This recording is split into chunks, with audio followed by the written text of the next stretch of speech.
நம்முடன் நடிகர் தலைவாசல் விஜய் இணைகிறார். வணக்கம் சார். கேப்டன் அவர்களோட நீங்கள் திரையுலகில் நீண்ட காலம் பயணிச்சிருக்கீங்க. அவருடனான உங்களுடைய அனுபவம் எப்படிப்பட்ட ஒன்று? உங்களுடைய இரங்கல் செய்தி. முதல்ல கேப்டனுடைய ஆத்மா சாந்தி அடைய என்னுடைய ஃபேமிலி. ஒரு கிட்டத்தட்ட 32 ஆண்டுகள் ஆச்சு இந்த சினிமாவுக்கு வந்து. அதில் ஒரு 20 வருஷம் கேப்டனோட பயணம். 8-9 படங்கள்ல அவரோட நடிச்சது. ஜாதி மதம் எதையுமே பார்க்காம உதவக்கூடிய ஒரு மனிதர். வந்தவங்களுக்கு முதல்ல சாப்பிட்டீங்களான்னு கேட்கிற ஒரு குணம் இருக்கிற ஒரு மனிதர்.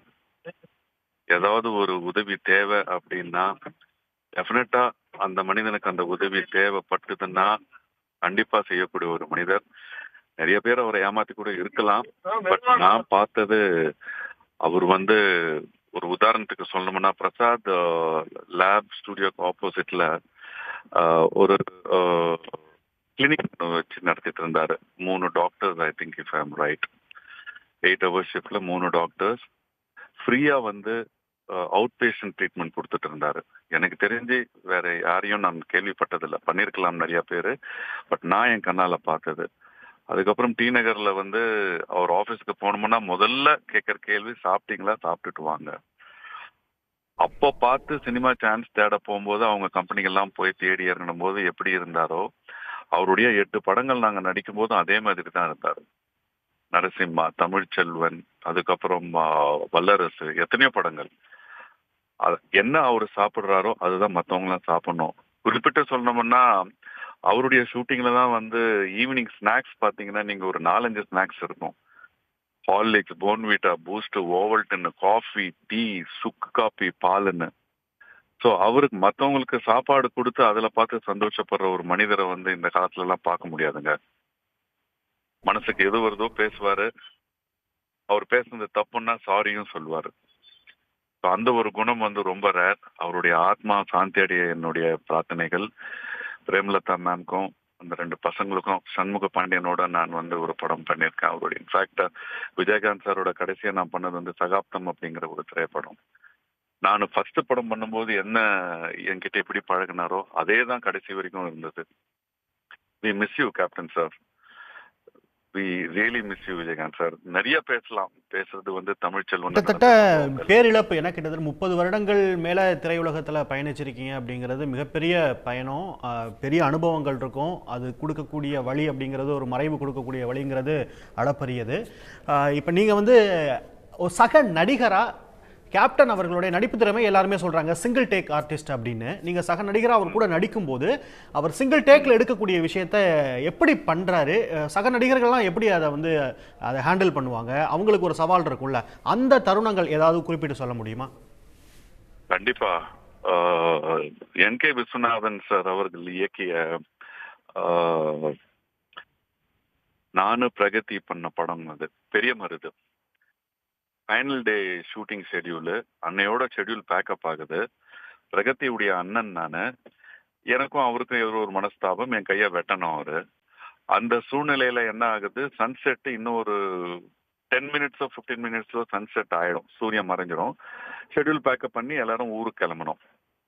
இவர் என்ன பண்றாரு, அந்த வெட்டர சீன் வந்து சஜஷன். எனக்கு பின்னாடி கேமரா, விஜயகாந்த் சாருடைய ஃபேஸ் என்னுடைய ஷோல்டர்ல வச்சு. அப்போ வந்து ஆர்ட் டிபார்ட்மெண்ட் கிட்ட அந்த டம்மி வீச்சர் வந்தா கொண்டு வாங்கப்பா, முடிச்சிடலாம். அந்த சீட்டை முடிச்சோம்னா, இந்த ஷார்ட்டை முடிச்சோம்னா நம்மளுக்கு இந்த சீன் ஓவர் ஆயிடும், ஷெட்யூல் பேக்கப் பண்ணிடலான்னு. அப்போ என்ன ஆகுது, அந்த ஆர்ட் டிபார்ட்மெண்ட்ல இருந்து டம்மி கத்தி எங்கேயோ மிஸ் ஆயிடுச்சு. இப்போ அந்த ஷார்ட் எடுத்தாகணும். அப்படி இல்லைங்கிற பட்சத்துல என்னன்னா, ஒட்டுமொத்தமா மறுபடியும் வந்து ஷூட் பண்ணணும். அது வந்து எவ்வளவு செலவாகணும் உங்களுக்கு தெரியும். சூழ்நிலையை பார்த்துட்டு ஒரு நேரம் வந்து கேட்கிறாரு, விஜய் உண்மையான வீச்சர் எடுத்து பண்ணிடலாமா, நீ ரெடியா அப்படின்னாரு. எனக்கு அந்த உண்மையான வீச்சர்வா கிட்டத்தட்ட 1 அடியோ 1.5 அடி லெங்க்த்துக்கு இருக்குமா. அது எனக்கு பார்த்துட்டு ஓகேன்னு சொல்றதுக்கான தைரியம் மனசுல எனக்கு வரல. ஏன்னா ப்ரொடியூசருக்கு லாஸ் ஆகும். மறுபடியும் இந்த ஷெட்யூல் டம்மி பண்ணலன்னா நான் பண்ண மாட்டேன் அப்படின்னு சொல்லலாம் அவரு ஈஸியா. ஆனா ப்ரொடியூசர் பாயிண்ட் ஆஃப் வியூல வந்து அது லாஸ் ஆகுன்ற பட்சத்துல என்ன பண்ணாரு, விஜய் மேல நம்பிக்கை இருந்தா நீ வா பண்ணிடலாம் அப்படின்னாரு. என் மைண்டுக்குள்ள என்ன ஓடுது தெரியுமா, சப்போஸ் என் மேல நம்பிக்கை இல்லையா அப்படின்னாரு. சார் உங்க மேல நம்பிக்கை இருக்கு சார், என் மேலதான் எனக்கு நம்பிக்கை இல்ல. நீங்க வெட்டும் போது பயத்துல கொஞ்சம் இப்படி அப்படி அசைஞ்சானா அடிபட்டுரும்ல, அதுதான் சார் அப்படின்னா. அதுக்கப்புறம் உங்க இஷ்டம் அப்படின்னாரு. என் மைண்ட்ல என்ன ஓடிச்சுன்னா, சப்போஸ் அந்த வீச்சருவா பட்டு ஏதாவது ஆச்சுன்னா கூட சத்தியமா விஜயகாந்த் சார் என்னை கை விட்டுற மாட்டாரு. நான் வழக்கமா சினிமால வந்து நம்ம நல்லா இருந்தாதான் நம்மளுக்கு வந்து மரியாதை, நல்லா இருந்தாதான் நம்மள கூப்பிடுவாங்க. ஆனா விஜயகாந்த் சார் அதுக்கு விதி விலக்கு. எப்படியும் ஒரு 5-10 லட்சம் கொடுப்பாரு, ட்ரீட்மெண்ட் பார்த்துப்பாருன்ற தைரியத்துல, சார் நான் ரெடி சார் அப்படின்னு.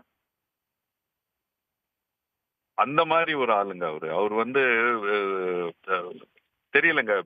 No words to describe him. அவரை பத்தி சொல்லணும்னா ஒரு வார்த்தையில எல்லாம் சொல்ல முடியாது.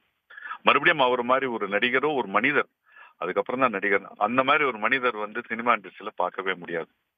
சிவாஜி சார் டெத் ஆகட்டும், அந்த கார்கில் வார்ல வந்து ஃபண்ட் ரைசிங் ப்ரோக்ராம் ஆகட்டும், முன்ன நின்று இங்க இருந்து மதுரைக்கு ஒரு செப்பரேட் ட்ரெயின்ல வந்து ஒட்டுமொத்த சினிமா இண்டஸ்ட்ரியும் கூட்டு போய், அதெல்லாம் வந்து டெஃபினெட்லி a பிக் லாஸ். அதுக்காக வந்து வாரம் வாரம் போய் அவரை பார்க்கறதோ மீட் பண்றதோ அப்படின்னு இல்ல. விஜயகாந்த் சார்னு ஒருத்தர் இருக்காரு நமக்கு. என்னைக்கு இருந்தாலும் அவரை போய் பார்த்துட்டு, சார் இந்த மாதிரி சார்ன்னு சொன்னா நம்ம சொல்றதை கேட்கறதுக்கு ஒரு மனிதர் இருக்காரு அப்படிங்கிற ஒரு ஒன் ஃபீலிங் வாஸ் தேர். இல்ல அது இல்ல இப்போ. I don't think he will be replace. அவரை மாதிரி இன்னொரு மனிதர் வர முடியாது. அதுக்கான ஒரு அந்த இடம் காலியா தான் இருக்கும். காலியா தான் இருக்கும் அது. உயிரை கூட அவரை நம்பி பணைய வைக்கலாம், நான் வச்சிருக்கேன் அப்படின்னு நீங்கள் உங்களுடைய அனுபவத்தை சொல்லியிருக்கீங்க. உங்களுடைய இணைவுக்கு நன்றி. உடனுக்குடன் செய்திகளை தெரிந்து கொள்ள சன் நியூஸ் பெல் ஐகானை கிளிக் பண்ணுங்க.